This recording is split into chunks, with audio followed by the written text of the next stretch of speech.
Hello दोस्तों, आज हम बात करने वाले हैं lecture 5 class 12th physics numerical.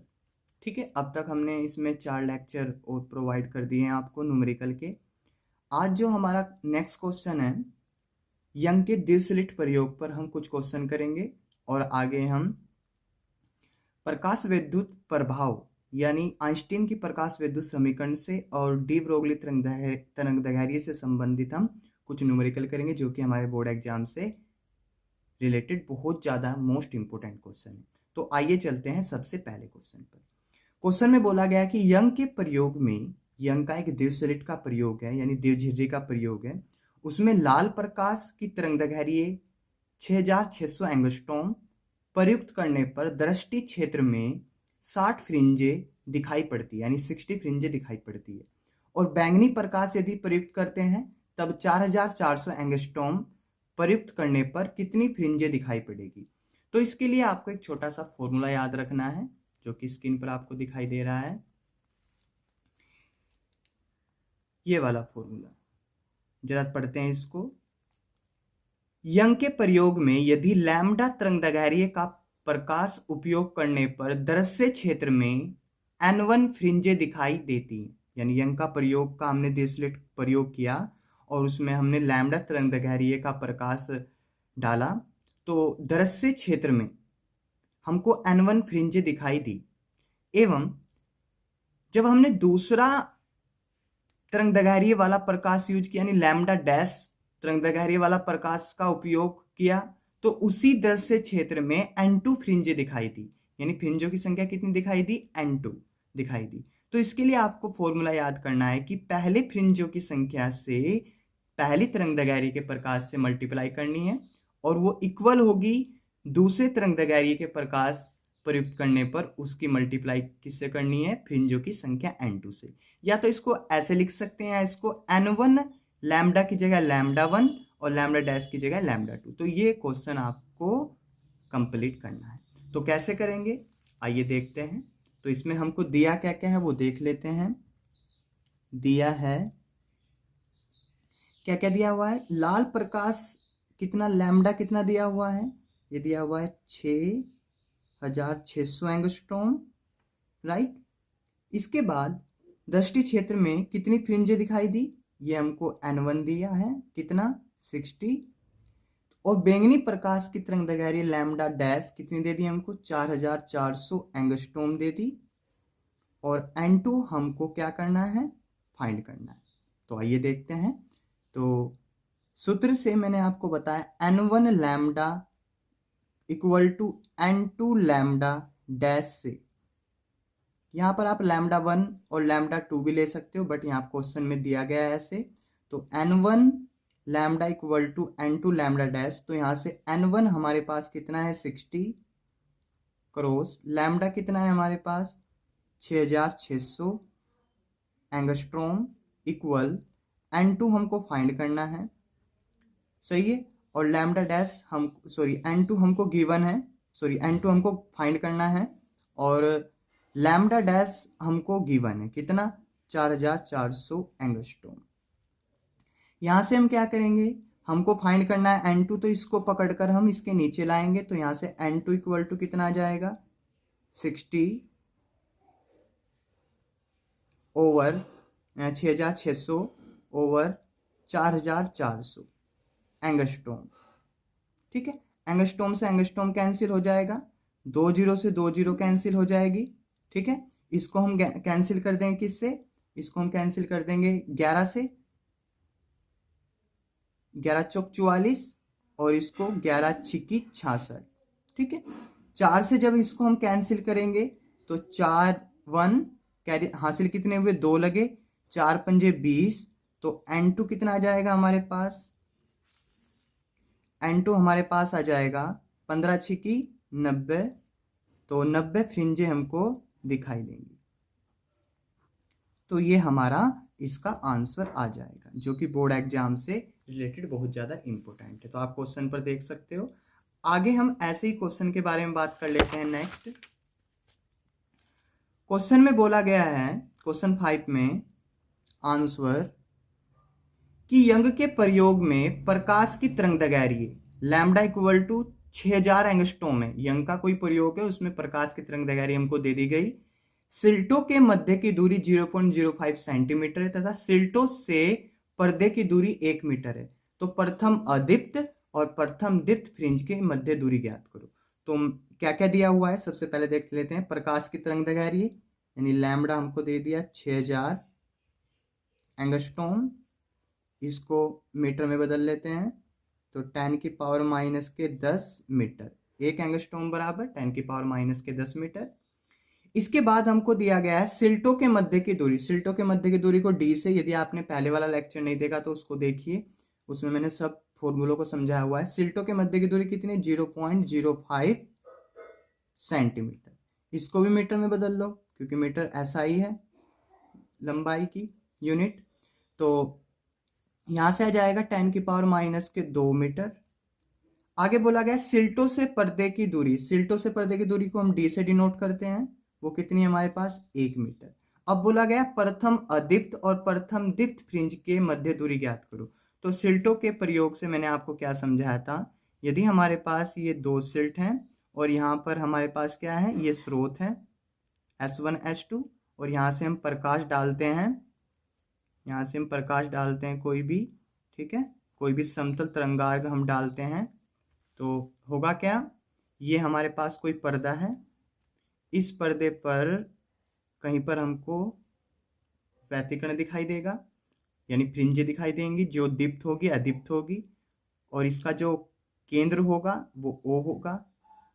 अब यहाँ से होता क्या है, ये आपको पता है कि केंद्रीय फ्रिंज से प्रथम दीप्त फ्रिंज के बीच की दूरी, केंद्रीय फ्रिंज से प्रथम दीप्त के फ्रिंज की दूरी, मान लो यहाँ पर प्रथम दीप्त फ्रिंज बन रही है, मान लो यहाँ पर प्रथम दीप्त फ्रिंज बन रही है, इसको मैंने बोल दिया A, और केंद्रीय फ्रिंज से ही अदीप्त फ्रिंज, क्योंकि दीप्त और अदीप्त फ्रिंज जो बनती हैं, ठीक है, वो एकांतर क्रम में बनती है। तो केंद्रीय फ्रिंज से दीप्त फ्रिंज के बीच की दूरी हमने मान ली x1, ये मान ली हमने x1, ठीक है। अब केंद्रीय फ्रिंज से अदीप्त फ्रिंज के बीच की दूरी, क्योंकि दीप्त के बाद अदीप्त आएगी, वो मान ली हमने x2, ठीक है। तो पूछा गया है कि प्रथम अदीप्त और प्रथम दीप्त फ्रिंज के मध्य दूरी ज्ञात करो। तो दीप्त कौन है, पहले वाली, सॉरी पहले हम दीप्त की बात करेंगे तो केंद्रीय फ्रिंज से A तक, इसको मैंने B मान लिया, यानी OA जो हमको दिया गया है OA, वो दीप्त केंद्रीय फ्रिंज से दीप्त फ्रिंज के बीच की दूरी x1 है OA, और जो अदीप्त फ्रिंज केंद्रीय फ्रिंज से अदीप्त फ्रिंज के बीच की दूरी है वो OB है। तो हमको फाइंड क्या करना है, प्रथम अदीप्त और प्रथम दीप्त फ्रिंज के मध्य दूरी कितनी होगी। तो OA में से OB माइनस कर देंगे तो हमको ये दूरी चाहिए, ये वाली दूरी चाहिए हमको।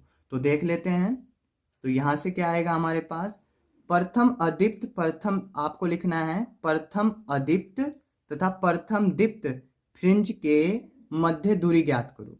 तो आपको एक फॉर्मूला याद रखना है कि केंद्रीय दीप्त फ्रिंज से NV दीप्त फ्रिंज की दूरी वो कितनी होती है, वो होती है XN equal to N lambda D upon small d। केंद्रीय दीप्त फ्रिंज से NV दीप्त फ्रिंज की दूरी XN होती है यानी OA। तो यहां से हमको पूछा गया प्रथम दीप्त यानी N की जगह 1, तो सिंस N इक्वल टू 1 तो x1 इक्वल टू कितना आ जाएगा, 1 cross lambda D over small d। तो इसको हमने इक्वेशन फर्स्ट मान लिया। सेम तरीका क्या होगा कि केंद्रीय फ्रिंज से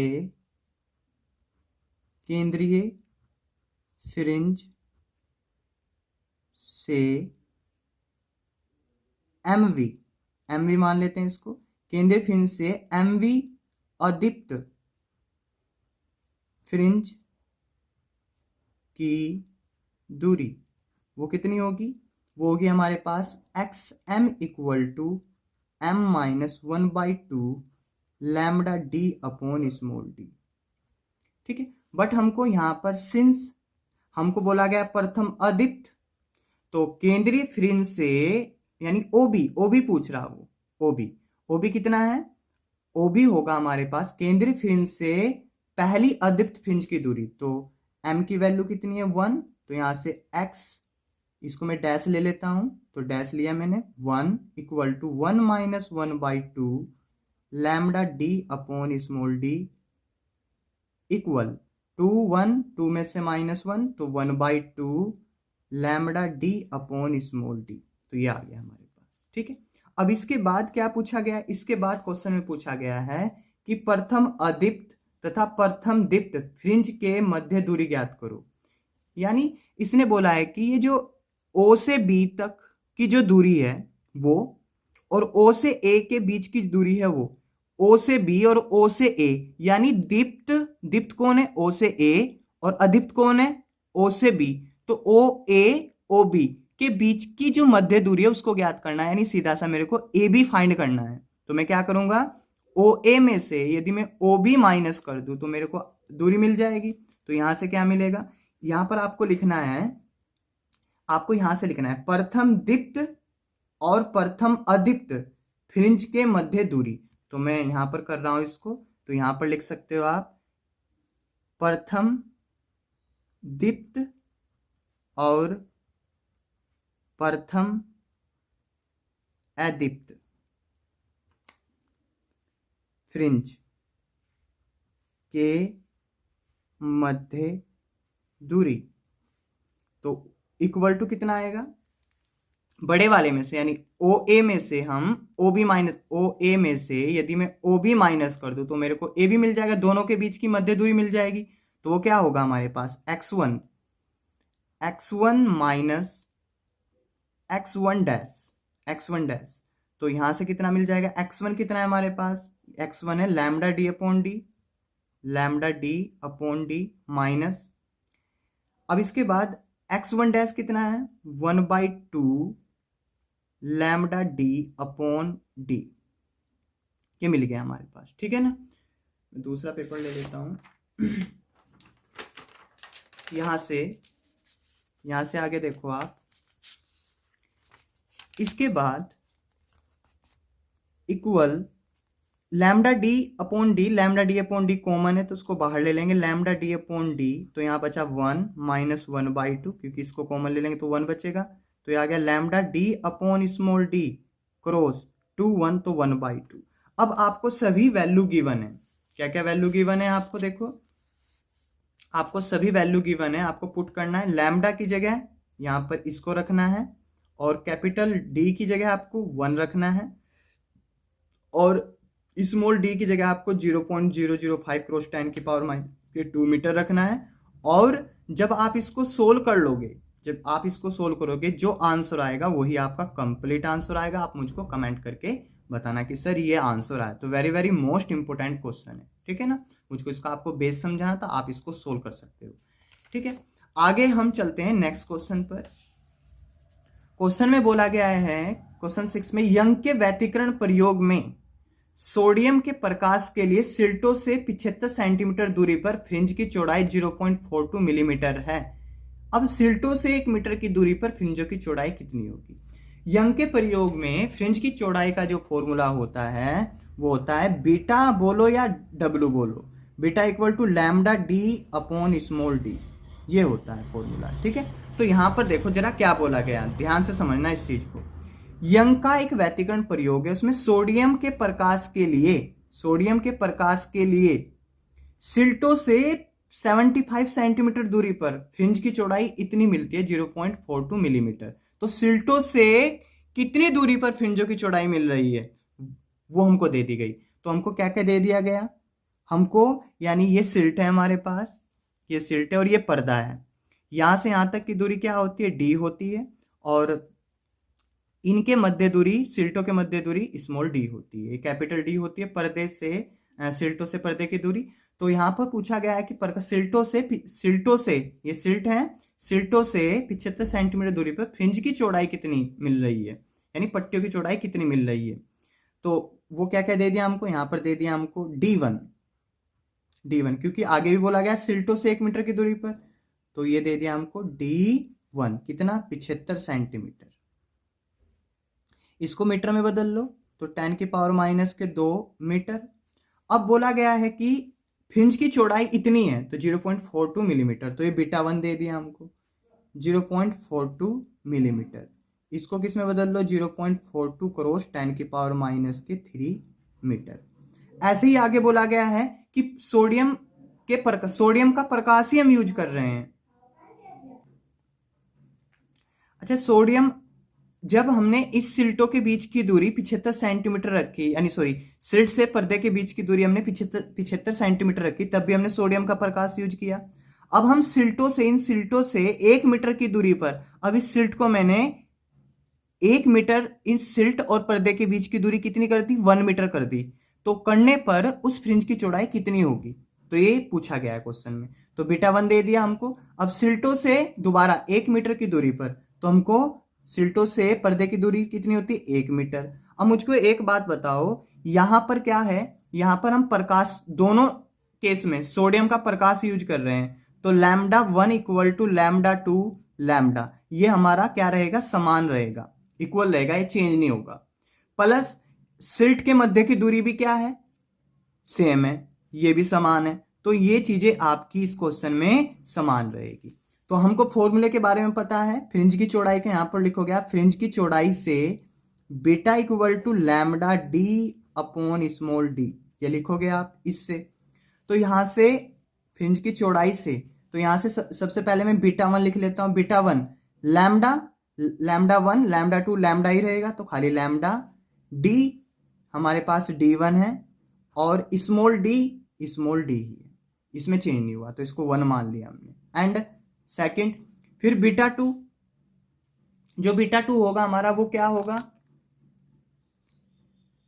β2 = लैम्डा सेम है, तो लैम्डा ऐसे कैसे ही। अब दूरी पर्दे और सिल्ट और पर्दे की दूरी चेंज हो गई, तो d2/स्मॉल d भी हमारा सेम रहा, इसको सेकंड मान लिया हमने। अब हम क्या करेंगे, समीकरण सेकंड को समीकरण फर्स्ट से भाग दे देंगे, तो β2/β1, तो कितना आ जाएगा, β2 कितना है λd2/स्मॉल d अपॉन λd1/स्मॉल d। तो देखो स्मॉल d से स्मॉल d कैंसिल हो गया, लैम्डा से लैम्डा कैंसिल हो गया, तो यहां से कितना बन गया β2/β1, जिसको फाइंड करते हैं उसको हमेशा ऊपर रखते हैं, आप β1 भी ले सकते हो, तो d2/d1 ये आ गया हमारे पास। तो यहां से क्या करेंगे हम, β2 हमको फाइंड करना है ना, फ्रिंजों की चौड़ाई β2 हमको फाइंड करना है, यहाँ लिख देते हैं β2 हमको फाइंड करना है। तो यहाँ से β2 फाइंड करने के लिए हम क्या करेंगे, β2 = d2/d1 क्रॉस β1 की मल्टीप्लाई यहाँ करेंगे β1। अब मुझको आप बताओ, d1 भी पता है, d2 भी पता है, β1 भी पता है, तो आप आसानी से फ्रिंज की चौड़ाई निकाल सकते हो। तो मुझको आंसर कमेंट में बताना। तो ये 6 क्वेश्चन थे जो मैंने आपके प्रकाश के व्यतिकरण से कराए, जो कि वेरी वेरी मोस्ट इंपोर्टेंट है। आगे हम बात कर लेते हैं नेक्स्ट चैप्टर के बारे में। चैप्टर नंबर है प्रकाश विद्युत प्रभाव, ठीक है ना। प्रकाश विद्युत प्रभाव में से कौन कौन से न्यूमेरिकल आपके बोर्ड एग्जाम में बनते हैं, उसके बारे में हम बात कर लेते हैं।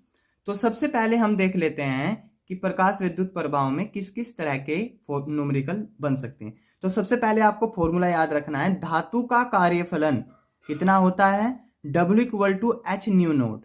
न्यू क्योंकि हम जानते हैं न्यू बराबर क्या होता है C/λ, है ना। तो न्यू नोड क्या है आपका, W धातु का कार्यफलन है, H फलांक नियतांक है जिसकी वैल्यू 6.6 क्रॉस 10⁻⁻34 जूल × सेकंड होती है, और न्यू नोड क्या है देहली आवर्ती है। तो हमको पता है न्यू बराबर C/λ होता है, तो न्यू नोड बराबर क्या होगा C/λ नोड। लैम्डा नोड क्या है देहली तरंग दैर्घ्य है, तो ये वाला फॉर्मूला आपको याद रखना है। आइंस्टीन का प्रकाश विद्युत समीकरण क्या होता है, 1/2 mv² मैक्सिमम, यानी उत्सर्जित इलेक्ट्रॉन की अधिकतम गति ऊर्जा इक्वल टू एच फ्लांक नियतांक, न्यू आपतित प्रकाश की आवृत्ति, और न्यू नोट क्या है, देहली आवृत्ति। ये भी तो एग्जाम में 1 मार्क्स में पूछा जाता है।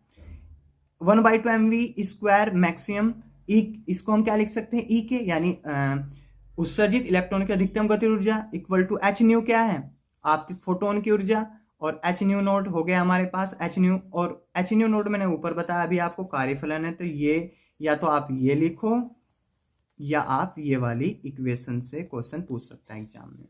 दूसरा है कि वी इलेक्ट्रॉन वोल्ट ऊर्जा वाले इलेक्ट्रॉन की द्रव्यौगली तरंगदैर्घ्य है लैम्डा, यानी कितनी है, 12.27 अंडर रूट वी एंगस्ट्रॉम।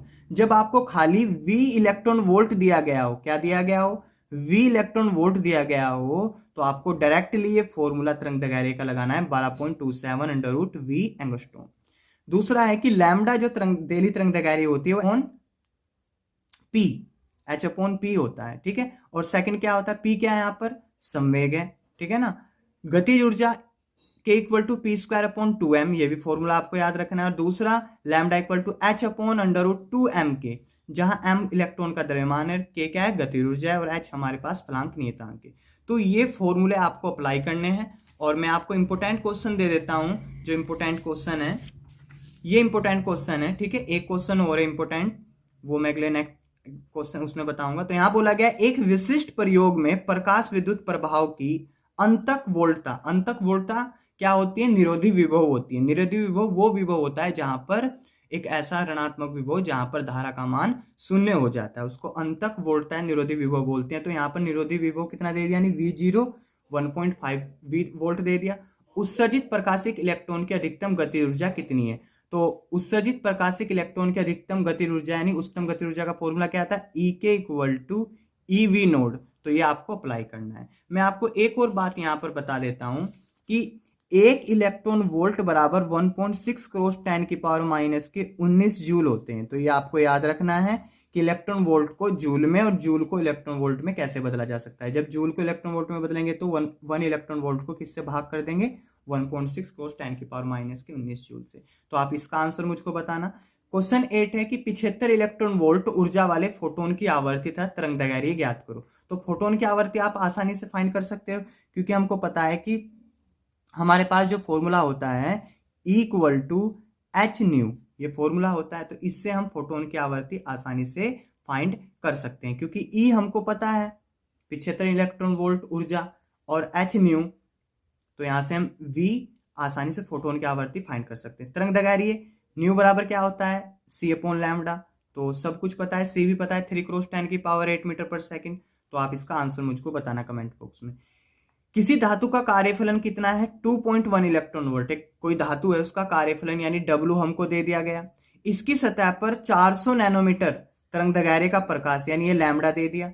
प्रयुक्त करने पर उत्सर्जित इलेक्ट्रॉन की अधिकतम गति ऊर्जा ज्ञात कीजिए। तो हमको क्या क्या दे दिया गया, W दे दिया गया, ठीक है, W दे दिया और लैम्डा दिया हमको। तो हमको सीधा सा फॉर्मूला पता है इलेक्ट्रॉन की अधिकतम गति ऊर्जा का, जैसे कि मैंने यहां पर बताया, ये फॉर्मूला देखो, ई के अधिकतम गति ऊर्जा का फॉर्मूला क्या होता है, एच न्यू माइनस के W। तो मैं इसको ऐसे भी तो लिख सकता हूं, ई के पूछा है उसने, एच न्यू की जगह मैं क्या लिख सकता हूं, C upon lambda minus W। तो मुझे बताओ जरा ध्यान से यहां पर, अब ई के फाइंड करना है। देखो इलेक्ट्रॉन की अधिकतम गति ऊर्जा, W दे दिया हमको, तरंगदैर्घ्य दे दिया, तो हम यहां पर इसको रख देंगे। H हमको पता ही है, C हमको पता ही है, लैम्डा हमको दे दिया उसने, और कार्यफलन हमको दे दिया। तो जब सोल्व करोगे आंसर आ जाएगा। आई होप आपको समझ में आ रहा होगा। आगे 10वां है कि 100 वोल्ट के विभवांतर द्वारा त्वरित किसी इलेक्ट्रॉन से संबंधित द्रव्यौगली तरंगदैर्घ्य का परिकलन कीजिए। तो 100 वोल्ट हमको, वोल्ट विभवांतर हमको दे दिया, तो ये वाला फॉर्मूला हम आसानी से अप्लाई कर सकते हैं। यहाँ पर देखो V वोल्ट इलेक्ट्रॉन वोल्ट ऊर्जा वाले इलेक्ट्रॉन की द्रव्यौगली तरंगदैर्घ्य 12.27 अंडर रूट V कितना है हमारे पास, V हमारे पास 100 वोल्ट है। तो इसको अप्लाई करेंगे तो हमारा आंसर यहाँ पर एंगस्ट्रॉम में आ जाएगा, ठीक है। तरंगदैर्घ्य पूछिए उसमें। आगे हम बात कर लेते हैं 11 पर, 15 किलो इलेक्ट्रॉन वोल्ट ऊर्जा वाले इलेक्ट्रॉन की द्रव्यौगली तरंगदैर्घ्य ज्ञात करो। आसान है, कौन सा फॉर्मूला लगेगा, क्योंकि हमको ऊर्जा वाले, तो E हमको दे दिया, कितना दे दिया, 15 क्रॉस किलो इलेक्ट्रॉन वोल्ट यानी 10 की पावर 3, और 1 इलेक्ट्रॉन वोल्ट बराबर 1.6 क्रॉस 10 की पावर माइनस के 19 जूल। तो तो इसको आप सोल्व करना इक्वल टू, और कौन सा फॉर्मूला लगेगा इसमें, यहाँ पर आप अप्लाई करना, कौन सा फॉर्मूला अप्लाई होगा। ठीक है, तो आप इनके आंसर मुझको आज ही कमेंट करके बताओ। यदि जो क्वेश्चन आपसे सोल्व नहीं होगा, मैं उसको क्वेश्चन को अगले नेक्स्ट लेक्चर में सोल्व कराऊंगा। तो डियर फ्रेंड्स, ये वीडियो आपको अच्छी लगी होगी और ये मोस्ट इंपोर्टेंट क्वेश्चन है हमारे बोर्ड एग्जाम के लिए। तो यदि आप न्यूमेरिकल में 15 मार्क्स पाना चाहते हो, 15 मार्क्स पाना चाहते हो, तो आपको हमारी वीडियो रेगुलर देखनी होगी और अपना एक्स्ट्रा मेहनत भी आपको न्यूमेरिकल के साथ करनी होगी, क्योंकि 15 मार्क्स बहुत ज़्यादा होते हैं जो बोर्ड एग्जाम में हमारे रेगुलरिटी बनाकर आते हैं। ठीक है ना। तो डियर फ्रेंड्स, यदि ये वीडियो और ये क्वेश्चन आपको अच्छे लगे हो तो प्लीज़ इस वीडियो को लाइक कीजिए, अपने फ्रेंड्स के पास ज़्यादा से ज़्यादा शेयर कीजिए, और अब तक आपने हमारे चैनल को सब्सक्राइब नहीं किया तो प्लीज़ चैनल को सब्सक्राइब कर लीजिए। ठीक है ना, क्योंकि हम ऐसे इंपॉर्टेंट क्वेश्चन आपके लिए लाते रहते हैं। तो मिलते हैं नेक्स्ट वीडियो में। Thank you.